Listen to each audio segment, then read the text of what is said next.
اعوذ باللہ من الشیطان الرجیم بسم اللہ الرحمن الرحیم۔ کرونا وائرس جو کہ چوت کی بیماری ہے دن بدن بڑھتی جا رہی ہے۔ دنیا کے تقریباً تمام ممالک اس سے زیر اثر ہیں، جن میں پاکستان بھی شامل ہے۔ اس بیماری سے نجات پانے کے لیے ایک واحد حل مکمل لاک ڈاؤن ہے، جو پاکستان میں ایک مسئلہ بنا ہوا ہے۔ لاک ڈاؤن کرنا ترقی یافتہ ممالک کے لیے کوئی بڑا مسئلہ نہیں، کیونکہ ان کے پاس وسائل موجود ہیں، جبکہ غیر ترقی پذیر ممالک کے لیے یہ ایک بڑا مسئلہ ہے،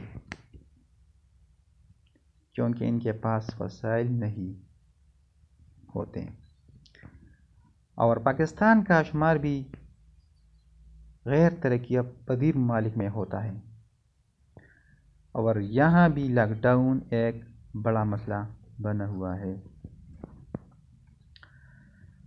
سندھ اور وفاقی حکومت دونوں ایک دوسرے سے اختلاف کرتے ہیں،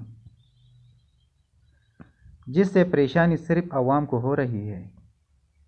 حکومت کو چاہیے کہ وہ 2 مہینوں کی تنخواہ اعلیٰ عہدیداروں کو نہ دے اور وہیں پر لاک ڈاؤن کر کے عوام پہ خرچ کی جائے، تو عوام بھی بھوکے نہیں رہیں گے اور مکمل لاک ڈاؤن سے ہی ہم کرونا وائرس پر قابو بھی پا سکتے ہیں۔ اس لیے وفاق اور سندھ حکومت کو آپس کی ناچاکیوں کو پرے رکھ کر ایک ہی پیج پر رہ کر مفید فیصلے صادر کرنے کی اشد ضرورت ہے۔